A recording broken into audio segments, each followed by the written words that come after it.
Bismillahirrahmanirrahim. Assalamu alaikum. Viewers, you are watching Bisaat and I'm Shakeel, I'm Ramay. So everybody know that Iran has been attacked by Israel and USA. It is illegal and it has no justification on the legal side or the moral side. Anyhow, so they have attacked. So it has inflicted different types of the cost. It is creating some social problems. It will definitely be creating environmental problem, political problems. But today we will be talking about what would be the economic cost of that stupidity which has been committed. So we will be talking about how this conflict can impact economic activities in the region and export and imports, especially export of the crude oil, and what would be impact of that so on the international prices. So these are very pertinent questions. It is also very relevant for Pakistan because yesterday we have seen the government have increased the fuel prices 55 rupees per liter. That is a massive increase in our recent history.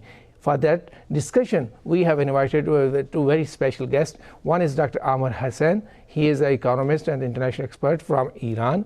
And our other guest is Dr. Hassan Askari. He is the vice chairman of BRICS Institute, Sweden. He also he belongs to Iraq, but he is living in Sweden for decades. So he has both perspective from the Europe and the region. So we have invited both of these guests to talk about economic cost. Be reminded, our main focus would be the economic cost. So Dr. Amar, I will start with you. So what is the economic cost you think so? If you look at the ground situation in our Iran, if you look at the situation in the region, especially with Iran, what would be the economic cost for Iran and for the world? Yeah, you see, this war more than 7 days ago has started. And nowadays we see the impacts on world economy and regional economy. First of all, is closing the Strait of Hormuz. Yep. You know that Iran, before starting this war, warns the United States and Israel regimes that if you started a war against Iran, this war is going to be a regional war. And nowadays we see that. So after the Strait of Hormuz has been closed, a lot of analysis in the world warns that if this conflict persists, energy costs, inflation, and economic pressure could rise across Europe, Asia, and other countries, and spreading to United States. You see the price of oil. The price of oil today is jumped more than $94 per barrel. Oh. So it's going to jump in another days, in the future days, more than $100. So it's a very disaster for Europe and US. And you see the urea, if you want to think about the price of urea, you know, urea is the base of a lot of chemical things. I don't know about food security in the world. Yes. Nowadays, urea prices is rising more than 50%. Oh, that is a very big, that is a very big increase. Yeah, increased more than 50% in the past week. And you know, 35% of urea exporters worldwide pass through the Strait of Hormuz. Okay, and, so prices has been increased by 50%, and 35% of the total global trade is going through this Strait of Hormuz. Yeah, it means that the importance of the Strait of Hormuz, you know, it means that the importance of Iran's geography, Iran's economically. So another aspect that we see the impacts, the economic impacts in the world is the stock market, the bond market, I don't know, the crypto market. You know, these markets in plunge.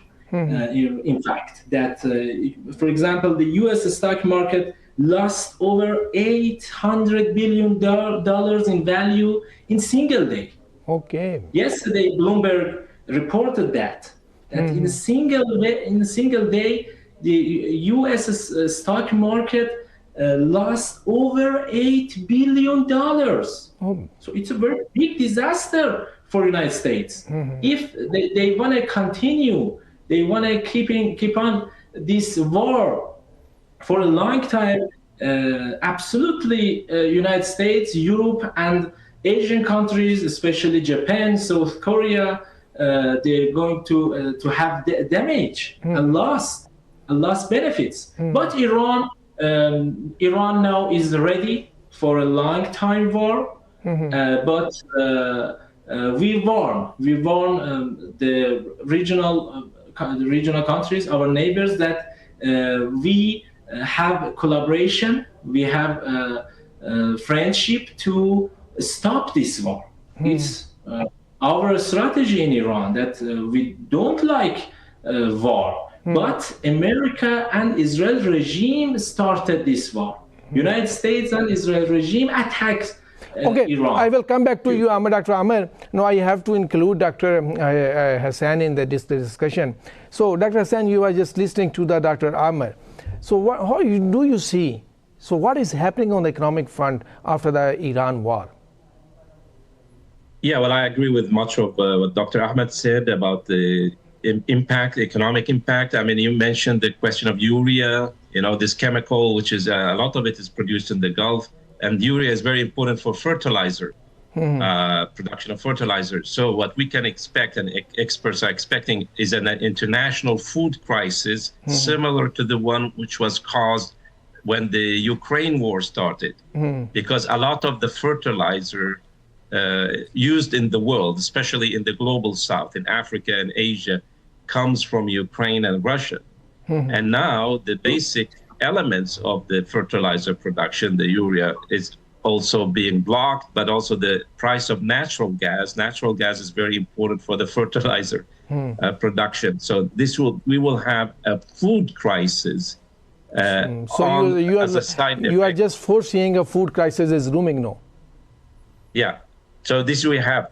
Then we have, for example, different regions will be affected differently. Talking about food, the Gulf countries, 85% of their food is imported, mostly by ships through the Hormuz Strait. Yes. And by the way, they import a lot of fresh food from Iran itself. So if that stops, we will have a real crisis in the Gulf countries. The Central Asian countries who are landlocked, they have depended a lot on United Arab Emirates ports and the Iranian ports. You remember the Iranian Bandar Abbas port was connected through a railway to Bafq and Mashhad and to Turkmenistan. And that became a very important logistics line for the Central Asian nations to the international markets. That is also now blocked, so they will be affected in that way. But internationally, of course, Dr. Ahmed mentioned the increase. Dr. Amir Hassan. Ahmed, okay, sorry. So here in Europe, for example, we're already suffering from increase in the electricity cost because when the Russian gas was mostly stopped, the price of gas, which is the basis for a lot of electricity generation, and especially Germany, the economic engine of Europe, has increased. But in the past week, if oil prices internationally increased by 20-30%, here in Europe, the natural gas price went by 100% up because the EU nations have no alternatives to go to. And it would be very good market for the USA. So USA will try to exploit the situation. Yes, but the United States cannot supply all the energy the EU needs. Much in the past few years since the Ukraine war, many EU countries went to Qatar to import Qatari liquefied natural gas. That was stopped. So we have an increase in the electricity bill in all over Europe, which means a lot of industries will be affected. And if this thing continues, many industries will be shut down. Hassan, I especially want to ask you, because you are very well connected with the business community in Sweden and in the Europe also. So how the European people are looking at it? One is, our perspective is coming from their leadership, another perspective is their people's perspective. How the people are looking in the Europe and what they are thinking about this war. Yeah, well, the leadership has made enormous mistake because this whole attack on Iran was based on a miscalculation that this will be a very quick decapitation operation and regime change, and everything will be settled in less than 1 week. And this was the big miscalculations. The leaders in Europe believed that, they supported it, and now they are seeing it's not going to happen the way they want. Now, the people in Europe, they look at their living standard, but also they look at their leaders that have made major miscalculations, including the tension with Russia, tension with China, and now supporting this war is affecting their livelihood at home every day, because the electricity bill has went through the roof. Even here in Sweden, where we don't use natural gas, we have nuclear power and hydropower.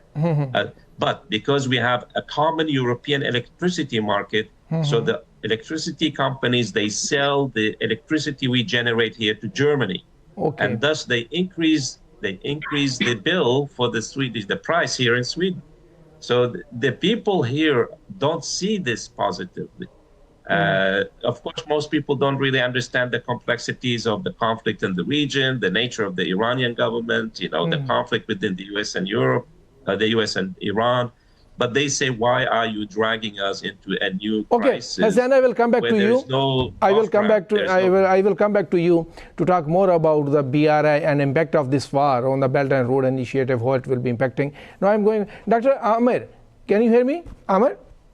Yeah. So that is one perspective, the global economic cost. The other perspective is the economic cost for the Iran.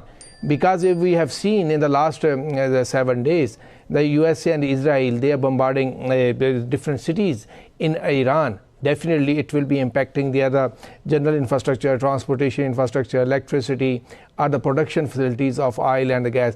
How do you see that cost? That is, how much it is impacting Iran? Yeah. Well, you mentioned that United States and Israel regime attacks on civilians, hospitals, schools. Yep. You saw that more than 160 elementary students in Minab City were killed. Yes. By United States attack. So they are, military bases. They are, army or IRGC? No. No justification. No justification at any level. What?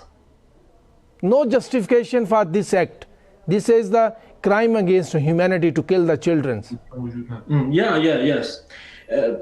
And every day. For example, yesterday, Israel attacked some hospitals in Iran city, in Tehran. But Iran's economy, I believe that is resilient. And you know that more than 20 years, Islamic Republic of Iran is under the strongest economic sanctions and maximum pressures that United States pushing Iran. For these reasons, Iran's economy is very resilient, is very strong. And nowadays you see that the inflation in Iran is not changed, and the currency in Iran is stable. So why in war, in a very big war, we see the stability in our economy? If you come Iran, the civilians, Iranian people living normally. They go to shop and they want to buy everything that they needed. It's very normal. We don't see any, But my question, my fundamental question is for you, Dr. Amir. So if we look the oil export of Iran, especially toward China, so 80% of your crude oils go to China. So will China keep that line intact, or the Iran keep that line intact? If it is broken, so what would be impact on economy? No, Iran and China has a a very close relationship, especially on economy. And China and China's tankers and oil tankers, I don't know, China commercial vessels can go and can come to Persian Gulf. Especially they imported oil from Iran, and this transit from the Strait of Hormuz is normal, and Chinese vessels can come in this region. But Iran warns other countries, especially United States vessels, European vessels, and some oil tankers that help the America and Israel that attack in Iran, they can't allow to come in Strait of Hormuz. Okay, Hassan, coming back to you. I was just talking about the economic cost for Iran. So how do you see if their export is being impacted, or definitely it's a strategy of Israel and USA, if they are attacking hospitals and education institutions, definitely they can also target these other production facilities. If that happen, so how do you see the picture?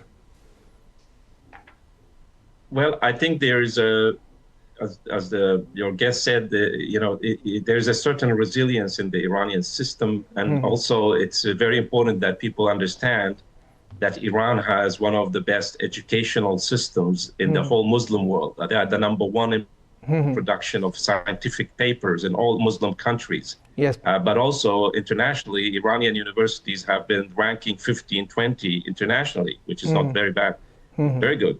And therefore, Iran has built a resilient infrastructure, scientific, industrial, agricultural bases because they have gone through sanctions for 40 years. So they had to rely on themselves to provide the basic goods, but also achieve a certain scientific, technological, and industrial excellence to provide the goods they cannot get from outside, which has been a blessing, as they say, with the sanctions, is that the Iranians have learned how to produce these things at home. But of course, with all the attacks, the physical attacks on the Iranian infrastructure and also on the cities and civilians, this has both a physical and a psychological impact.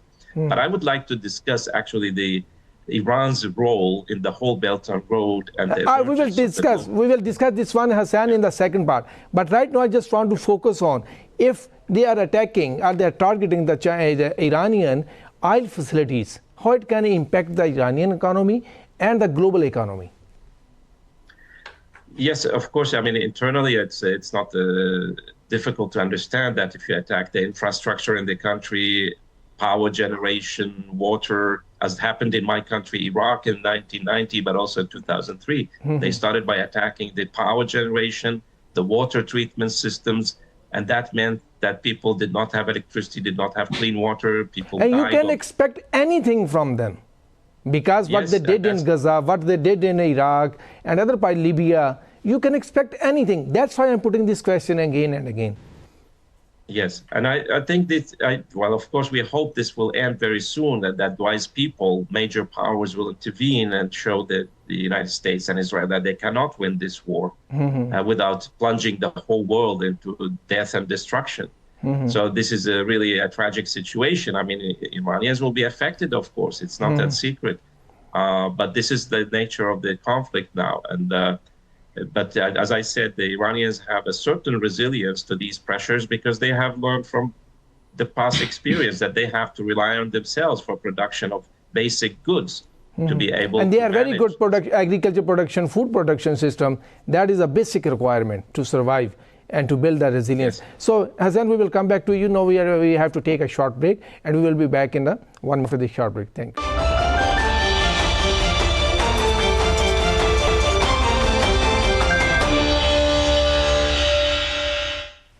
Welcome back, viewers. We were discussing about the economic cost. Now I will include another very important dimension of this Iran war. If we look at that, if we look at the objectives, or you can say it's a greater framework of Israel and USA, it is not only Iran. So they also have some objective beyond the Iran. So in this context, BRI, Belt and Road Initiative, is very important, because many people are talking about the Iran war will lead towards the containment of China. So China would be emerged as a major stakeholder in this context. So Hassan, I will start with you. When I also watched your one vlog on that subject, so that's why I also want to ask this question and start with you. So how do you see this Iran war has been designed to impact the Belt and Road Initiative, especially in the Middle East? Has been a series, an increase, an escalation of events that led to this situation. Since the first Trump administration, that they realized that the rise of China, economic rise of China, is not stoppable. Yes. And therefore, what they try to do is to undermine China's relations in the world. Yes. And the most important part of that is the Belt and Road Initiative. And after the withdrawal from Afghanistan in 2021, the United States had very little impact on Central Asia, for example, on these countries. So they are trying to find new fronts. Because, if we don't go so back in history, in July 2022, much in history, but in 2022, in July, President Biden visited Saudi Arabia because the relations with Saudi Arabia were deteriorating for some time. And also, Saudi Arabia and the United Arab Emirates, they maintained strong relations with Russia despite the war in Ukraine. And they refused to cut relations with Russia. Biden went to Saudi Arabia and he made a very interesting statement. He said, we will not leave this region, we will not leave a vacuum in this region to be filled by China and Russia. Yes. And that they will do everything possible to make sure that China does not get a foothold in the region. In December 2022, President Xi Jinping visited Saudi Arabia, and he had 3 summits, one with the Saudi king, one with the GCC countries, and one with all the Arab countries. Yes. And that became the launching pad for a series of serious cooperation agreements, strategic cooperation agreements with all the Arab countries. 2 months after moving fast forward, Hassan, because we are limited time. So now, I just was looking at the data. So last year, under BRI, there was a $39 billion US investment from China. And if you look at the trade, the 54% crude oils come from there. So the investment under BRI, how you see after this conflict, this investment will be impacted? Either there are the chances for the positive or the negative consequences. No, I think that it will accelerate. The work between the Arab countries and Iran and all these nations will accelerate with China because the United States have proven to be not a reliable partner. It cannot provide them with any protection nor economic development. They cannot provide any infrastructure, any industries to these countries. So that's finished. If the war stops, the Gulf countries, the Arab countries will go more and more towards China and probably with Russia. And Iran will be part of that. But of course, the relations now are very tense, but you never know. When you have peace, things will change. But the Belt and Road Initiative is there to stay. And there is no alternative. The United States and Israel and India cannot provide any better alternative to those countries. The only alternative on the table is the Belt and Road Initiative, the BRICS, and the Shanghai Cooperation Organization. But there is also some problem in the BRICS and other things because India is there, they're playing its own games. But I will come back to you, Hassan. I will now have to talk with Dr. Amr. Dr. Amr, can you hear me? Yes. So whether we were talking about the impact on the region there in the case of the biggest investment program in the human history, the Belt and Road Initiative. How do you see due to this conflict, Iran conflict, or the attack on Iran, will impact the investment, you can say the investment in Iran, especially in Iran and also in the region? Well, every war has a lot of bad impacts on economy. It's very clear. But I believe that after this war it will be finished, Iran is going to be a great power in the world. Because Iran showed and proved that Iran is very a strong country. Yep. And after that, we can receive investment in Iran. You know that our infrastructure in oil and gas, the south of Iran, is very ready for receiving, attracting foreign investment in Iran.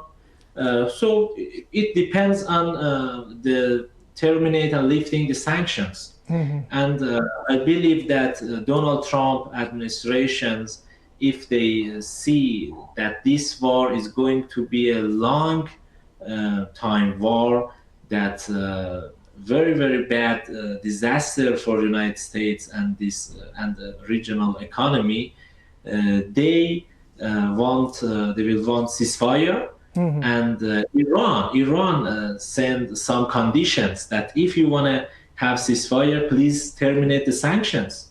Please lift the sanctions. That is a legitimate demand. Yeah. Iran is ready. Iran is well prepared for long war. And we want to change the equation in region because we talk twice and we have some negotiations with the United States and twice America bombing Iran, bombing the negotiation table. So it's very clear that Iran wants to change the this order in region, and we are ready for long time war. Even I believe, even if the war continue, the sanctions should be eliminated. But my specific question for you, Amar, is if you look at Chinese investment in Iran, and especially there was a strategic agreements where people were talking about there would be 300 to 400 billion US dollar investment in Iran from the Chinese side, and we have seen so many billions has been invested in railway and railway infrastructure in Iran and the road infrastructure. Are we talking about the oil exploration and these are things? So how do you see that your link, especially under the BRI, with China, even in the context of the war?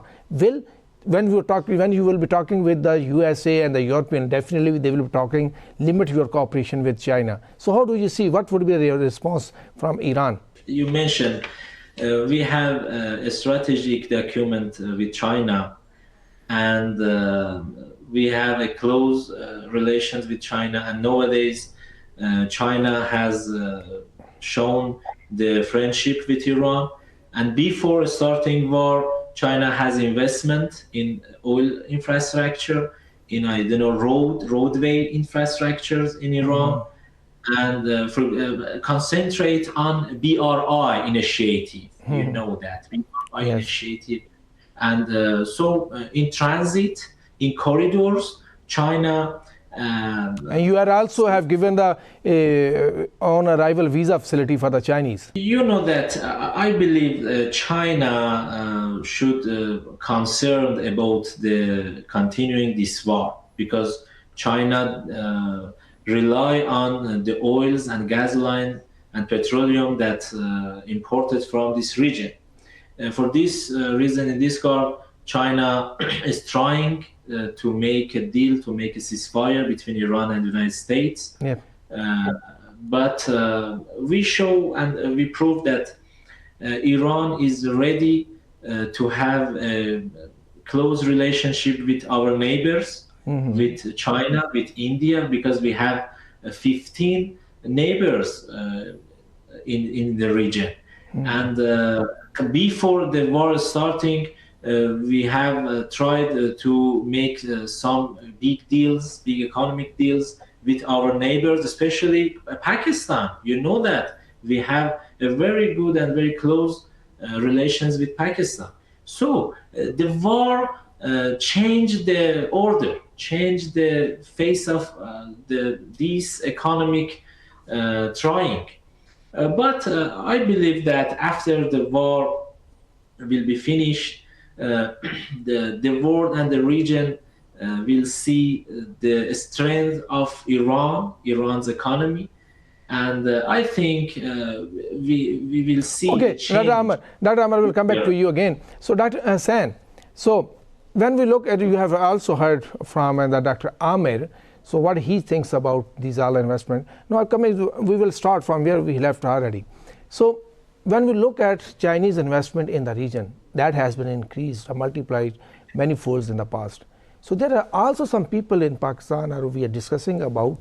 So the attack on Iran is a part of China containment policy. So in context, only the Pakistan has been left, so where the war is not reached. But they tried last year. They used India to attack Pakistan. And at that time, so Pakistan replied them very well. So, but they're still trying through the Afghanistan, Jewish lobbies and other people.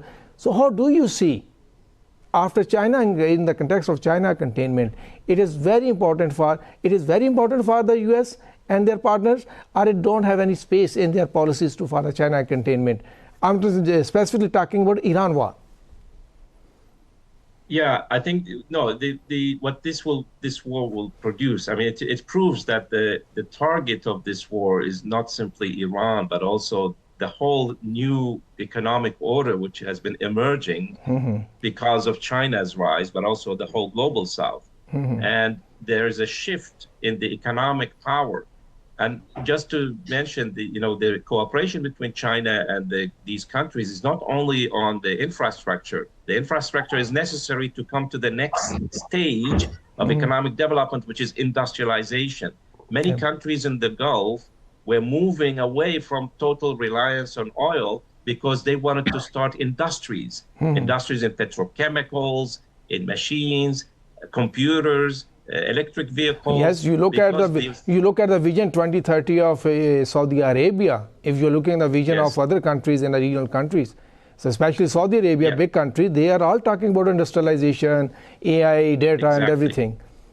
And this is the natural way Pakistan and Iran and all these countries will emerge thanks to the Belt and Road Initiative, because when you have transport, power, technology, skilled labor, it's a natural stage you go to industrialization, and many countries will surpass even Europe in productive, industrial production. We saw the ASEAN now competing with Europe, with the United States on industrial production.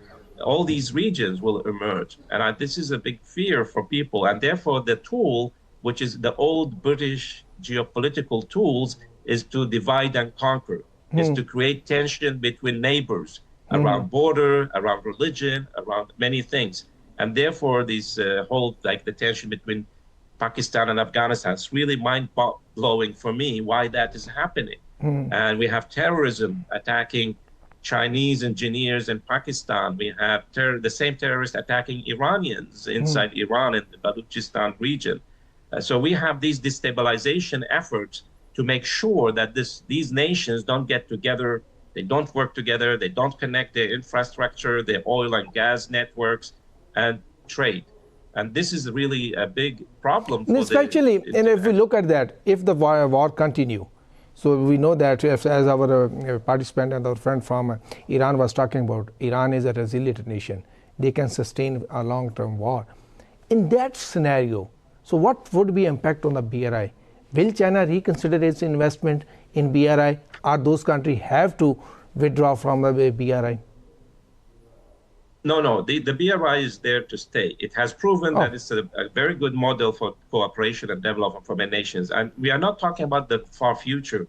This war, if it continues, there will be an exponential acceleration of the economic impact of this war. If the oil price today is at 90, because many nations have reserves. When these reserves are gone, that it will not be $90 per barrel, it will be $500 per barrel. So the relations will change every day, every week. And many nations will have to give up. And the United States will come under enormous pressure internationally to stop this. Even internally in the United States, there is very, very big pressure inside the United States on Trump. They've proven that they didn't have a plan. They don't know what to do now. And they have to, instead of escalating, they have to de-escalate and withdraw and go back to the negotiations table. So this will not take very long time. Otherwise, the whole world economy will collapse. It's not only China and the Belt and Road. The European economies, the US economy, the poor countries in the world, I told you about the food crisis. There will be disasters on a global scale. And that's not sustainable more than 1 month, 2 months. Okay, so your point of view is, so what if they even continue? So BRI is here to stay. But in this context, I just also want to one more question from you. If you look around the China, if you look at the Central Asian side in the Eurasia, so the Americans have started a new conflict, a Ukraine-Russian war. If you look around Afghanistan, the US withdraw quickly just to create an instability in the region. If you look at the China South Sea, China East Sea, so that Japan, Philippines are creating the problems. They are following the policy of Western policy. In this context, so one friend which is standing with China, that is Pakistan. Do you think in this context they will also try to invade again Pakistan? Because they have tried in the case of India. India was doing it with that purpose, and Pakistan proved it, you can't do anything. But do you think they will come after Pakistan, especially when we look at the debt crisis of the Pakistan, the debt trap, which has been woven by the IMF, World Bank? So how they will play against Pakistan in this context?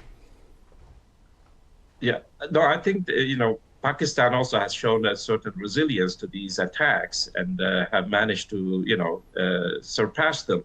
The problem is, people talking about if Iran, it happens that Iran's government is overthrown, there's regime change, and there will be fragmentation of Iran into that will not be ethnic possible. That's not states. possible. Yes.